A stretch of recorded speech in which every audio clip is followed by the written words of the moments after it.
हम बात कर लें जी कार्टेशियन प्लेन की, जो कि एक 2 डायमेंशनल प्लेन होता है और जिसमें हम लोग पॉइंट्स को रिप्रेजेंट करते हैं। इस 2 डायमेंशनल प्लेन में एक एक्सिस होता है जिसे हम एक्स एक्सिस कहते हैं, लेफ्ट राइट एक्सिस, और लेफ्ट साइड पे -x होता है और राइट साइड पे x होता है। दूसरा जो एक्सिस होता है वो अप डाउन होता है, तो इसको हम y एक्सिस कहते हैं। जहां पे x एक्सिस और y एक्सिस एक दूसरे को कट करते हैं, that point is called origin. इसको सेंटर भी कहते हैं और इसको वर्टेक्स भी कहते हैं।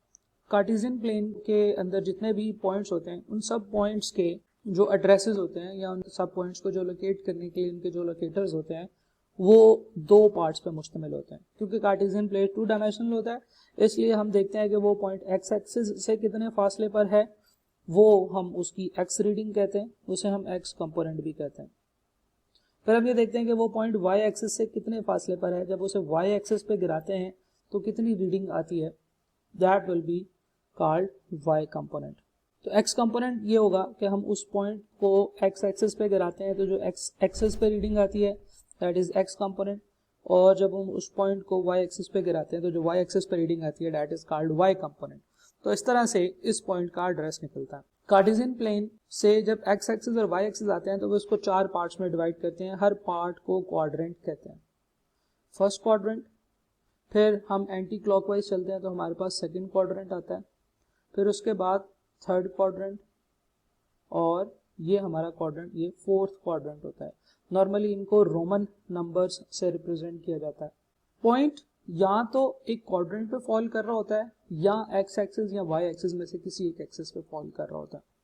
तो अगर एक पॉइंट है वो फर्स्ट क्वाड्रेंट में फॉल कर रहा हो तो उसकी निशानी ये है कि उसका एक्स कंपोनेंट भी पॉजिटिव होगा, वाई कंपोनेंट भी पॉजिटिव होगा। अगर एक पॉइंट सेकंड क्वाड्रेंट में फॉल कर रहा है तो उसकी निशानी ये है कि उसका एक्स कंपोनेंट नेगेटिव होगा, वाई कंपोनेंट पॉजिटिव होगा। अगर एक पॉइंट थर्ड क्वाड्रेंट में फॉल कर रहा है तो उसकी निशानी ये है कि उसके दोनों कंपोनेंट्स नेगेटिव होंगे। फोर्थ क्वाड्रेंट में फॉल करने वाले पॉइंट के एक्स कंपोनेंट पॉजिटिव होगा, वाई कंपोनेंट नेगेटिव होगा।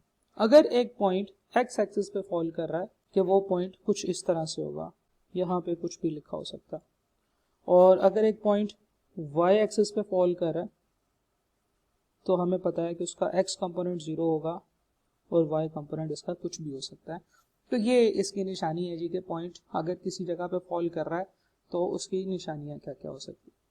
किसी भी एक पॉइंट से दूसरे पॉइंट्स के दरमियान में डिस्टेंस कैलकुलेट करने के लिए जो फार्मूला है वो है जी x2 माइनस x1 इसका square plus y2 minus y1 इसका स्क्वायर और इनका स्क्वायर रूट।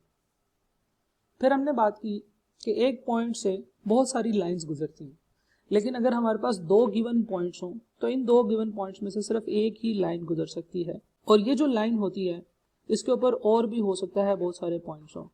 इन सब पॉइंट्स को अगर हम गौर से देखें तो ये एक कंडीशन को मीट कर रहे होते हैं, और वो कंडीशन जो होती है वो होती है y is equal to a plus mx। अब अगर हम लोग अलजेब्रा में देखें तो y is equal to a plus mx equation of straight line कहलाती है, और हम लोग इस चीज को इजीली अंडरस्टैंड कर सकते हैं कि इस लाइन को इक्वेशन ऑफ स्ट्रेट लाइन क्यों कहते हैं। क्योंकि इससे हम x के कोई भी वैल्यू पुट करें और जो y की वैल्यूज आती हैं हम उनके सेट बनाएं और कार्टेशियन प्लेन में इसको प्लॉट करें तो हमारे पास एक स्ट्रेट लाइन आती है। यानी कि अगर हम इस लाइन को कार्टेशियन प्लेन में प्लॉट करें तो हमारे पास एक स्ट्रेट लाइन आती है। इस इक्वेशन ऑफ स्ट्रेट लाइन के अंदर कुछ चीजें होती हैं। y is equal to a plus mx, x और y वेरिएबल्स होते हैं। नॉर्मली x इंडिपेंडेंट वेरिएबल कहलाता है और जो y होता है उसे हम डिपेंडेंट वेरिएबल कहते हैं।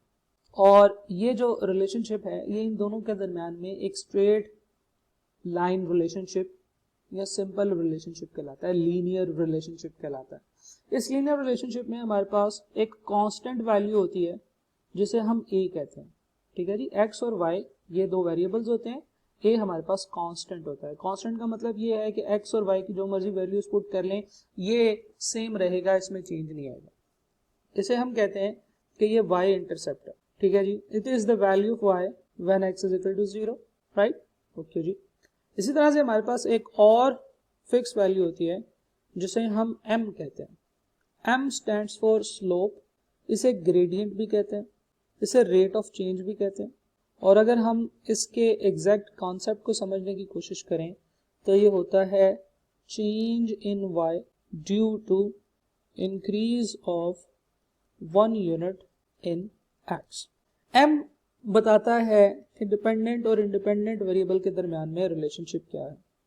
अगर तो m का आंसर पॉजिटिव आ जाए तो इसका मतलब यह है कि इन दोनों के दरमियान में डायरेक्ट रिलेशनशिप होता है।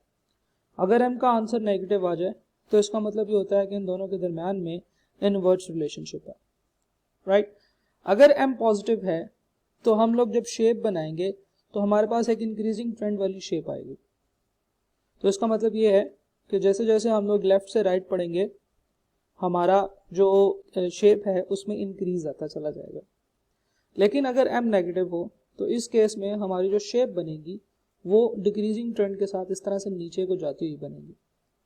तो हम शेप को देख के भी स्लोप के बारे में आइडिया लगा सकते हैं। ज्योमेट्री के कॉन्सेप्ट डिस्कस करने के बाद हम लोग लीनियर इक्वेशन के अंदर, जो इक्वेशन ऑफ स्ट्रेट लाइन है, इस इक्वेशन के अंदर कुछ अलजेब्रिकल कैलकुलेशंस करते हैं।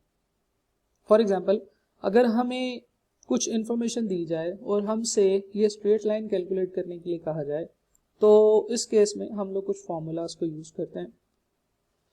For example, equation of straight line calculate करने के लिए हमारे पास 3 तरीकों से डाटा दिया जा सकता है।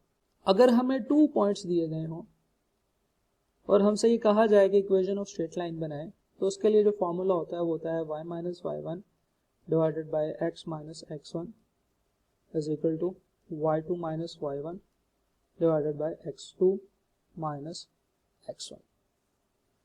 अगर हमें 2 पॉइंट्स ना दिए गए हों बल्कि 1 पॉइंट एंड 1 स्लोप, यानी कि इसकी स्लोप दी गई हो, तो हम लोग इन दोनों चीज़ों को भी इस्तेमाल करते हुए equation of straight line calculate कर सकते हैं। उसके लिए जो हमारे पास फॉर्मूला है that is y minus y1 is equal to m into x minus x1।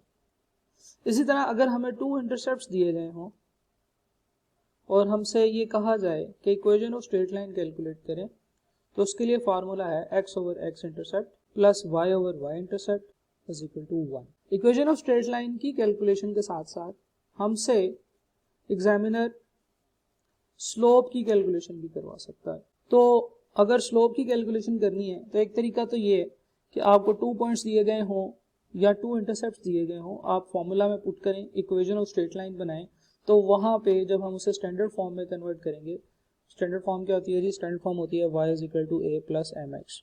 तो x के साथ जो कुछ लिखा होगा that will be the slope.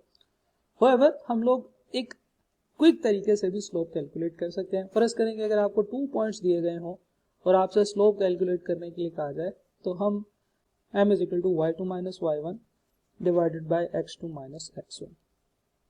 Similarly अगर आपको 2 इंटरसेप्ट दिए गए हों और आप स्लोप कैलकुलेट करना चाहें तो उस केस में जो फॉर्मूला है वो भी बहुत इजी है, that is equal to minus y intercept divided by x intercept. अच्छा जी, यहाँ पे हमने इंटरसेप्ट्स के बारे में पढ़ा। इंटरसेप्ट्स क्या होते हैं जी? इंटरसेप्ट्स जब भी कोई लाइन x एक्सिस को और y एक्सिस को काटती है तो वहां पे हमें 2 पॉइंट्स मिलते हैं। फर्ज करें कि एक लाइन जनाब y एक्सिस को काटती है तो जो पॉइंट मिलता है उसे हम y इंटरसेप्ट कहते हैं, और जब लाइन x एक्सिस को काटती है तो जो पॉइंट हमें मिलता है उसे हम x इंटरसेप्ट कहते हैं। y इंटरसेप्ट y एक्सिस पे होता है और x इंटरसेप्ट x एक्सिस पे फॉल कर रहा होता है। जो भी कोई पॉइंट y एक्सिस पे फॉल कर रहा होता है उस पॉइंट का जो x कंपोनेंट होता है वो 0 होता है और y कंपोनेंट को हम कुछ भी कह सकते हैं, हम इसे a कहते हैं नॉर्मली। वो एक नॉन जीरो वैल्यू होगी, हो सकता है वो 0 वैल्यू भी हो अगर हमारी लाइन जो है वो सेंटर से गुजर रही। सिमिलरली जो x इंटरसेप्ट होता है वो x एक्सिस पे फॉल कर रहा होता है और जो पॉइंट x एक्सिस पे फॉल कर रहा होता है इस पॉइंट का जो y कंपोनेंट होता है वो 0 होता है और x कंपोनेंट कुछ भी हो सकता है। फॉर एग्जांपल हम इसे अपने पर्पसेस के लिए z कह लेते हैं, राइट, या b कह लेते हैं, सही, जो भी आप कहना चाहें आप कह सकते हैं।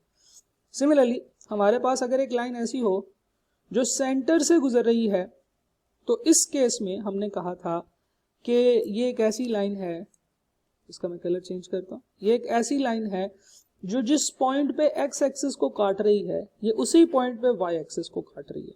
तो ऐसी लाइन के केस में हम लोग कहेंगे कि जो एक्स इंटरसेप्ट है और वाई इंटरसेप्ट है वो दोनों सेम पॉइंट है विच इज ओरिजिन, तो 0,0। तो अगर एक लाइन जो है वो एक्स एक्सिस और वाई एक्सिस दोनों को पॉइंट ऑफ इंटरसेक्शन पे काटती है यानी कि ओरिजिन पे काटती है, तो ऐसे केस में इसका y इंटरसेप्ट भी 0,0 होता है और x इंटरसेप्ट भी 0,0 होता है। Thank you very much.